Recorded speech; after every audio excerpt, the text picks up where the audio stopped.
Assembleia itinerante, os desafios do Poder Legislativo, o orçamento do próximo ano, a relação da Assembleia com o governo do Estado e o Poder Judiciário. O podcast Poder em Debate recebe hoje o presidente da Assembleia, Adriano Galdino. O nosso podcast já está no ar.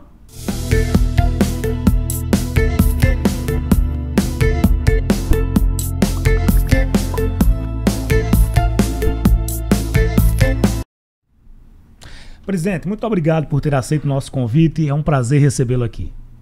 Prazer todo meu de estar dialogando com você e com todos os seus telespectadores. E vamos para a luta. Presidente, vamos começar com um tema que está urgente, está na mesa e hoje já teve muita repercussão, vai repercutir muito até a próxima semana, que foi o convite para a secretária Poliana ir à Assembleia na terça-feira. Eu queria que o senhor explicasse os motivos desse convite e deixasse claro se isso é uma retaliação da Assembleia ou não ao governo. De forma nenhuma, retaliação nenhuma. O que existia era um clima de um requerimento do deputado George para aprovar uma convocação da secretária. Então eu pedi a palavra e eu disse: deputado, vamos fazer um convite? O convite é uma coisa mais amena, mais tranquila. A gente ouviu o lado dos pequenos empresários paraibanos. E eles têm as suas preocupações, as suas razões, mas vamos ouvir também o outro lado. Então, ao invés de fazermos uma convocação, que é um ato mais forte, vamos fazer um convite. Se por acaso ela não aceitar o convite, aí sim a gente faz e vota a convocação. A deputada é uma colega nossa, deputada, né? Hoje é secretária. A gente tem uma atenção e um respeito muito grande a ela. E assim foi feito. Então, transformamos a convocação em convite. E essa questão é uma questão que está sendo dialogada não só pelos deputados da oposição, mas principalmente pelos deputados da base. Afinal, as pessoas que lá estão prestando serviço ao estar na mesa, quase todos têm uma certa vinculação com deputados da base. Então, fui procurado pelo deputado Chico Mendes, que é o líder do governo, o deputado João Paulo, o deputado João Gonçalves e outros deputados também me procuraram preocupados com essa situação. Além da Assembleia ter recebido uma comitiva de 30, 40 pequenos empresários que foram lá comunicar e pedir socorro e pedir ajuda à Assembleia para enfrentar esse debate de uma maneira que pudesse satisfazer os pequenos empresários paraibanos que estão, segundo eles, prestes a perder essa oportunidade de trabalho e que serão substituídos, segundo eles, por 3 empresas do Rio Grande do Norte. Então, normal, natural, tranquilo, nós iremos receber na próxima terça-feira a secretária Poliana, vamos ouvir o lado dela, né, porque já ouvimos os empresários, vamos ouvi-la e a gente vai tirar juízo de valor e vamos contribuir com esse debate para que cada vez mais a gente possa contribuir através do Poder Legislativo por uma Paraíba melhor e mais justa para todos. A gente tem visto o seu esforço para tentar viabilizar a sua pré-candidatura ao governo dentro da base. E aí todo o movimento que o senhor faz, seja a votação de um veto, seja o convite de um secretário, tudo isso tem conotação política. Eu queria que o senhor dissesse qual é a sua relação hoje com o governo João Azevedo. A melhor possível. Por sinal, eu tinha até uma visita agendada para ele amanhã, né, de manhã, de 9 horas. E não só eu, como um grupo de deputados também. Só que eu, depois que agendei, lembrei que eu tenho uma live lá em Teixeira, no mesmo horário. Uma live de aniversário de Teixeira, né? Que eu vou estar lá com o prefeito, com os vereadores, o vice-prefeito. E infelizmente, eu não tive como adiar, porque é uma live que já estava anunciada na rede social. Então ficou a visita para o governador para a próxima semana. Que de lá eu volto e fico em Campina Grande. Mas a relação minha com o governador é a melhor possível. Tranquila. O governador entende a autonomia dos poderes. Ele é uma pessoa que realmente trabalha com essa consciência de que cada poder tem sua autonomia, tem suas obrigações, seus direitos, seus deveres. E ele se relaciona comigo e com os demais poderes sempre nessa lógica, que cada poder tem sua autonomia e procura, através do seu poder, do poder executivo, contribuir para que cada vez mais a harmonia entre os poderes possa continuar da melhor maneira possível, mas sempre respeitando a autonomia de cada poder. O senhor sempre fez gestos de muita lealdade, quer seja a João, quer seja ao presidente do seu partido, Republicanos, o deputado Hugo Mota, e o senhor tem uma trajetória de gestos, mas a gente tem visto que esses líderes têm tomado outras posições. O senhor faz sempre gestos políticos e trata isso de forma muito transparente. O que é que está acontecendo nessa sua relação com o Hugo, com o João Azevedo? O que foi que houve? Porque parece que a chapa lá já está montada. Pois é, eu acho que houve sim uma conversa, uma chapa montada, né, através do governo do estado e do presidente do meu partido, Hugo, né? E essa chapa que dialoga com a zona de conforto.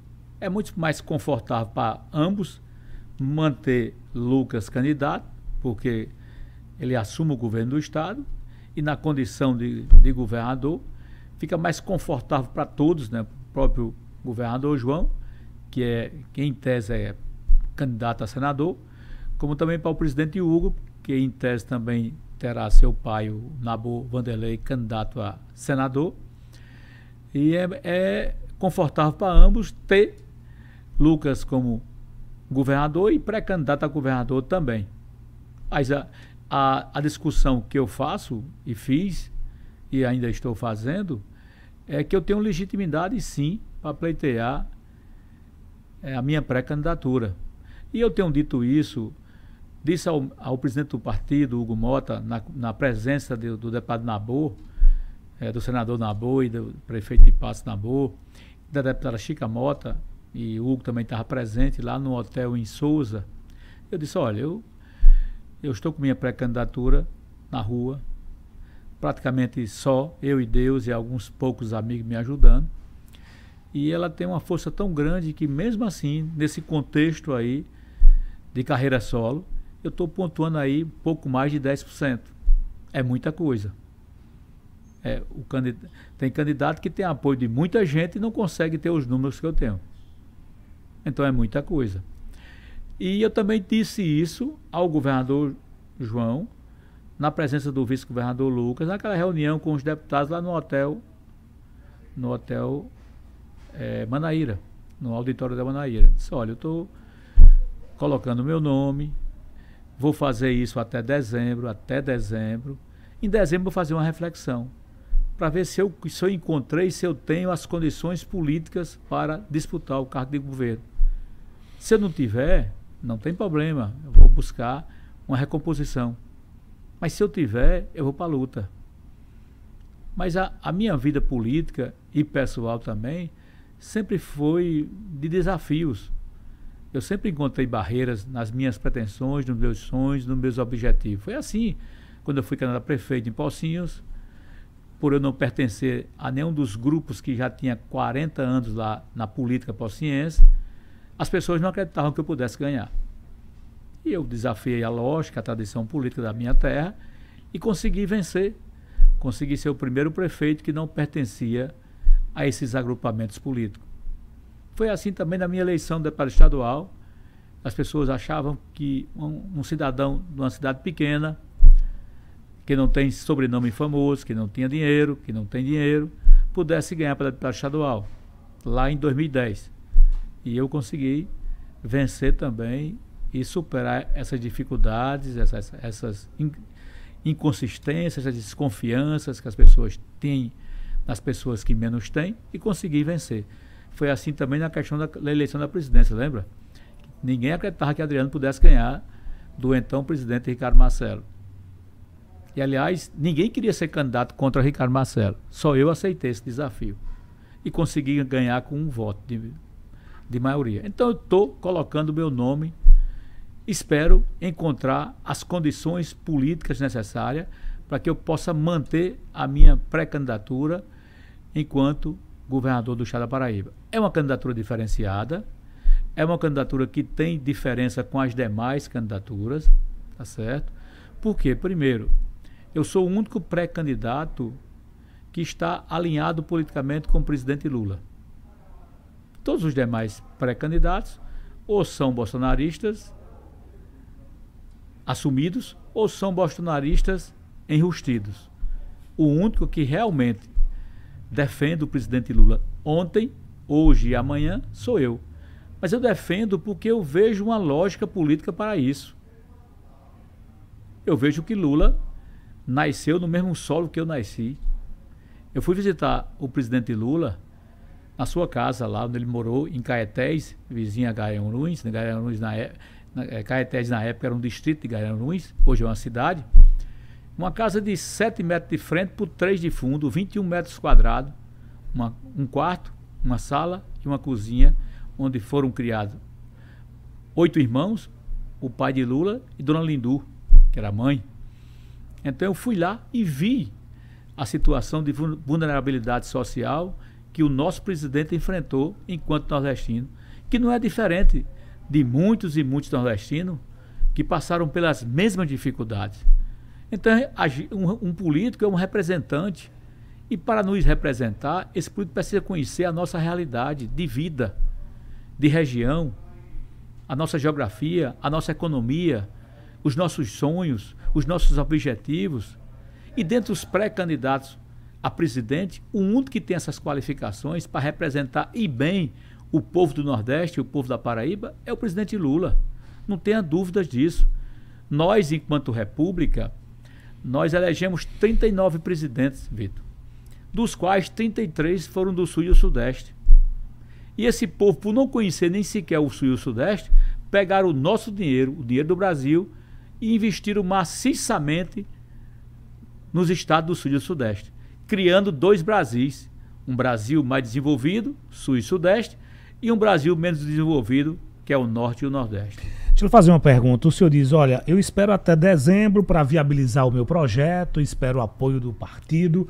O senhor já tem conversado com alguns partidos? O senhor já recebeu algum convite de algum partido para disputar o governo na eleição do próximo ano? Não, eu recebi assim recados de forma indireta, mas eu não conversei com ninguém, porque a minha intenção é permanecer no Republicanos, é crescer dentro dessa aceitação popular e convencer o meu partido que eu tenho as condições de disputar o governo e de vencer as eleições aqui na Paraíba. Presidente, como deu-se a escolha de Nabor dentro do Republicanos? De que forma ele foi escolhido aí dentre os vários filiados do partido para ser o candidato majoritário? Olha, Nabor tem uma qualidade muito grande, aquela pessoa equilibrada, amiga. Eu tive o privilégio e o prazer de conviver com o Nabor enquanto deputado estadual. Então, tenho por ele um carinho muito grande, uma atenção muito grande, um respeito muito grande enquanto cidadão, enquanto agente político também. Então, em determinado momento, o presidente Hugo me convidou para ser o senador. E me convidou mais de uma vez. E eu dizia, Hugo, uma situação difícil, né? As condições minhas são poucas, né? O senhor foi convidado por ele? Fui. São poucas. E ele disse, não, o que eu puder fazer para ajudá-lo, né, eu irei fazer. Mas chegou um momento, eu tenho 64 anos, e de tanto fazer política, a gente termina sendo um pouco psicólogo também. Sim. Chegou um momento que o convite de Hugo, né, tinha também uma lembrança do nome Nabor. Aí eu percebi que ele estava me convidando, mas que ele também teria interesse, se eu não aceitasse, colocar Nabor. E eu sempre fui grupo, eu sempre fui um cara muito tranquilo, nunca procurei para mim e nunca busquei tirar proveito próprio de nenhuma situação, por mais vantajosa que pudesse ser a meu favor. E eu percebendo isso, eu disse, não, vou fazer o seguinte, coloque Nabor. O senhor propôs isso? Eu senti que ele realmente, se eu não quisesse, se eu não aceitasse, o candidato seria Nabor. Então eu, de uma forma muito tranquila, muito equilibrada, disse, não tem problema, coloque Nabor, e Nabor realmente vai desempenhar esse papel com muita força, com muita importância, e vai ser vitorioso, enfim. E assim foi feito o convite para Adriano, que eu abri mão para apoiar o nosso companheiro Nabor Wanderley, prefeito de Patos, na condição de senador da República. O senhor tem conhecimento de conversas, diálogos da campanha de Nabor com nomes da oposição, principalmente com esse grupo de Campina Grande, que tem Romero Rodrigues, que tem o prefeito Bruno Cunha Lima. Essa informação ela começou a circular a semana passada de que havia um acordo, Guarabira, Léa Toscano, Camila Toscano. O senhor tem conhecimento de que a campanha de Nabor é de fato um movimento para valer, para vencer, e que ele já estaria inclusive avançando, dialogando com outros atores na oposição para garantir esse segundo voto? Olha, conhecimento eu não tenho não, para ser sincero, não tenho não. Eu sei que Nabor tem uma simpatia. Nabor foi deputado, né? E é um cara muito equilibrado, muito tranquilo, um cara que sabe fazer amizades. Eu acho que ele tem a simpatia de quem foi deputado com ele à época. A Camila foi deputada com ele, o próprio Tovar também foi, né? E outros deputados acho lá. Acho que o próprio Bruno também foi deputado com ele? Eu acredito que sim, talvez sim. Então, talvez essa simpatia e essa maneira de fazer política do Nabor, né, tenha deixado laços de amizade, de afetividade entre eles, e eles talvez possam dialogar com o Nabor nesse sentido. Agora, eu não tenho conhecimento de absolutamente nada. O senhor vê esse movimento com naturalidade? É uma tendência a gente ter eleições solteiras, assim como foi a de Efraim Filho, que estava lá no palanque com Pedro. Nessa eleição que se aproxima, pela sua experiência, o senhor acredita que também vai ser uma eleição onde os votos vão ser assim solteiros no interior do estado? Pois é, na eleição de 2 votos, né? Essa eleição de 2 votos sempre tem uma definição aí e uma mistura maior, né? Na eleição de Efraim era um voto só. E misturou, né? E misturou. E agora são 2 votos, ao invés de ser 223 prefeitos, são 446 prefeitos, né? Em tese, porque cada prefeito tem 2 votos. Tem 2 votos. Então, é uma eleição bastante misturada e isso vai ser uma coisa normal. Vai ter, sim, esse cruzamento de votos entre os senadores. Eu acredito que essa mistura vai acontecer. Em dado momento o senhor disse, olha, eu posso ser candidato único na Paraíba. E muita gente ficou se perguntando como é que Adriano ia conseguir ser candidato único. O senhor tem conversado com Cássio, conversou com Ricardo, tem boa relação na base do governo? Como seria um projeto desse? Olha, eu tenho muita credibilidade política. Essa é a minha maneira de fazer política, dizendo sim quando eu posso dizer sim e dizendo não quando eu não posso dizer sim. Então eu convivi com Cássio, convivi com Ricardo e convivi com outros atores políticos da Paraíba e todos eles me respeitam muito em termos de posição. Sabem que eu sou aquele político que cumpre o compromisso. Então é muito fácil fazer aliança com Adriano, porque Adriano cumpre compromisso e todos têm essa confiança. E quando eu falo isso, que se eu tivesse, por exemplo, tido o apoio efetivo do meu partido, eu estaria hoje em primeiro lugar nas pesquisas. Eu tenho um dado que prova isso, depois do podcast que eu vou mandar para você a pesquisa do Dataquali, onde no reduto eleitoral, no meu reduto eleitoral e de Murilo, o meu índice é 34,6. O segundo colocado, que é Cícero, é 15 e alguma coisa. Então, se cada um dos companheiros do republicano tivesse feito campanha na sua base, esse meu índice teria subido também naquela cidade e eu estaria em primeiro lugar com toda certeza.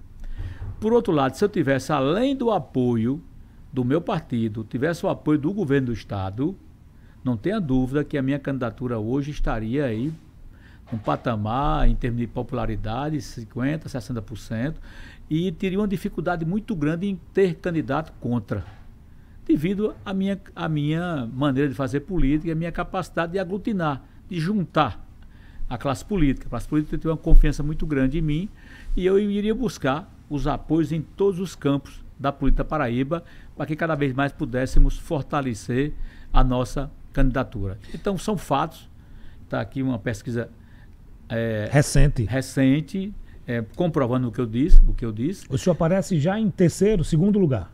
Não. Nos lugares em que eu tenho, quando eu faço política, onde o prefeito vota com o senhor, prefeito com o Murilo, da oposição e vota com o Murilo também. O senhor é primeiro lugar. Até cidades que eu não sou votado, mas só o Murilo meu índice de aprovação, de intenção de voto é 34,6. Já é primeiro lugar. Primeiro lugar, disparado. O segundo é Cícero com 15 e pouco. Está quase 3 vezes mais o número de Cícero. Então, imagine se todo mundo do republicano tivesse feito campanha nas suas cidades, nas suas bases. Eu sairia dos 10 que eu tenho hoje para estar disputando os primeiros lugares. Isso é fato. E se eu tivesse o apoio do governador também, eu estaria numa situação bem confortável. Então, é nesse aspecto que eu coloco, porque nos números que eu tenho hoje, em torno de 10%, 12%, 13%, depende do instituto, depende da época. Numa carreira solo como eu estou, realmente é um número considerável e precisa ser analisado, precisa ser respeitado acima de tudo, porque são números realmente grandes para quem está fazendo carreira solo. O senhor vai manter essa pré-candidatura até dezembro, é isso que o senhor disse? Exato. E chegando lá, bem posicionado, o senhor vai ser candidato a governador, mesmo que fora do Republicanos? Olha, chegando lá, eu vou buscar fazer uma leitura dos números. Caso eu veja que os números não são adequados para que eu possa competir, para que eu possa ter uma sinalização de vitória, eu vou buscar uma recomposição. Aí eu vou buscar o meu partido, vou começar com o governador João para buscar, no primeiro momento, uma recomposição dentro da base do governo, dando prioridade, um diálogo com o meu partido, o presidente Hugo, como também ao nosso governador João. Mas tendo eu as condições políticas, chegando em dezembro aí com mais de 20% nas pesquisas, eu vou apresentar esses números ao republicano. E eu acredito que o republicano vai reconsiderar a sua posição e vai apoiar um companheiro que tem sido correto, que tem sido fiel, que tem dado uma contribuição muito grande ao nosso partido, o republicano. Quando o senhor fala em recomposição, é possível traduzir a seguinte conclusão: recomposição com João e com Hugo. Se nesse momento o candidato for Lucas, o senhor admite votar nele? Pois é, eu vou ouvir o partido, vou ouvir o governador e vou ouvir também Lucas, vou ouvir as pessoas que estão aqui dentro da base do governo, se é que isso vai acontecer. Deixar bem claro. É uma hipótese, né? É uma hipótese. Nós temos duas hipóteses. A hipótese que eu cresça, que eu acredito nela e acredito que serei candidato a governador. Mas se por acaso eu perceber que eu não tenho as condições políticas para vencer as eleições, aí sim eu vou me recompor. E o senhor vota no candidato do governo? Eu vou me recompor e vou conversar. Eu não tenho objeção nenhuma, não sou contra a ninguém. Posso sim conversar com o candidato do governo, posso conversar com o governador João, com o presidente do partido, para a gente encontrar uma equação que possa atender a base, como também nos atender, e a gente possa continuar esse projeto que tem à frente o governador João Azevedo. Presidente, conversa boa, passou rápido, mas eu queria lhe fazer uma última pergunta. Essa situação do orçamento, como é que vai ficar? Vai para a justiça e qual é a sua posição? Olha, sinceramente, isso ocorreu no momento assim de discussão política, né? Eleição, e sempre, como falou você no começo da entrevista, as pessoas tendem a colocar isso como se fosse uma briga, retaliação, né? É uma briga de poder, uma retaliação. Isso é um ato corriqueiro. Durante o período que eu sou presidente, eu acho que eu já promulguei talvez 50 ou mais leis. Foram 50 ou mais leis que o governador não quis sancionar, silenciou e eu promulguei. Perfeito. Que é a obrigação do meu cargo, impõe essa condição. Então eu fiz isso de uma maneira muito tranquila e natural. Até porque eu não esperei o 15º e promulguei no 16º, não. Eu promulguei 40 dias depois. O governador tinha 15 dias para se pronunciar. Eu só fui promulgar 40 dias depois. Então 25 dias após o prazo. E eu fiz isso na maior tranquilidade, dentro de um roteiro, né, normal das atividades entre executivo e legislativo.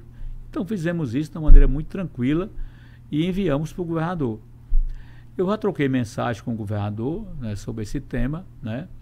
O governador tem suas razões, tem suas preocupações, está no direito dele, né, buscar, se assim ele achar melhor para o Poder Executivo, buscar o Poder Judiciário para fazer um juízo de valor sobre essa demanda, né? Mas nós estamos também super tranquilos. Com relação à questão de prazo, a questão do veto em si... Está superado. Eu não vejo como haver modificação. Sinceramente, eu não vejo. Mas vamos aguardar a manifestação do governador João. Ele é um governador muito tranquilo, está pensando, está ali vendo a situação para tomar sua posição, e qualquer que seja a posição dele eu vou ter que respeitar, e se for para a justiça, chegando a demanda da Justiça, eu vou cumprir aquilo que a Justiça determinar. Presidente, só para entender e deixar mais claro, o que mais preocupa o governo é a vinculação do duodécimo ao crescimento da receita do Estado? Exatamente. Porque o duodécimo será distribuído de uma forma mais justa. Vai considerar não só o valor que está no orçamento, mas se houver um incremento de receita, esse incremento será repassado também para os demais poderes. Se houver redução, da mesma também forma. será diminuído. E o governador tem preocupação com relação a isso? Acredito que sim, né? Talvez tenha sido essa uma das preocupações dele. A outra é o aumento das emendas impositivas. Qual o percentual atual e vai para quanto? Se eu não me engano, vai para 1,5% da receita corrente líquida, que se a gente for usar a simetria do Congresso Federal, a gente pode ir até 2,58%. Certo. Nós estamos a 1,5% da receita corrente líquida para esse ano. Para esse ano. Para o ano que vem vai para 2%. 27 vai para 2%. Então nós podemos chegar, o Poder Legislativo pode chegar até 2,58% da receita corrente líquida. E a novidade é que tem um prazo para pagamento dessas emendas também. Tem um prazo, tem uma emenda do deputado Tassiano para pagar antes de maio, foi junho, né? Uma coisa desse tipo, né? Um prazo para que possa o governo antecipar esse pagamento para o mês de maio ou de junho, né? Também tem uma preocupação também do governo nesse sentido, porque da forma que foi aprovada, o governo, caso não repasse, pode responder por improbidade também. Agora, a gente está falando de LDO, isso ainda vai para o orçamento. Nessa janela, dá para fazer ajustes, como o governador tem conversado com o senhor, entre LDO e LOA. Não, é que se tiver na LDO, a LOA LOA tem que cumprir aquilo que está decidido na LDO. Perfeito. Entendeu? Não tem como modificar a essência da LDO. Perfeito. Presidente, muito bom conversar com o senhor. A gente estourou aqui ainda 5 minutos porque a conversa está boa. Sempre um prazer e volte sempre aqui ao nosso podcast. Eu que agradeço a você, Vitor. É um prazer enorme estar dialogando com você, como sempre, e com todos os seus telespectadores, né? E fiquem todos com Deus e até breve, se Deus assim nos permitir. E você que acompanhou o nosso podcast, compartilha esse link, manda no seu grupo de WhatsApp, coloca no seu Instagram, no Facebook, manda para os seus amigos, para o grupo da família, entrevista com o presidente Adriano Galdino. Obrigado pela audiência e até o próximo episódio.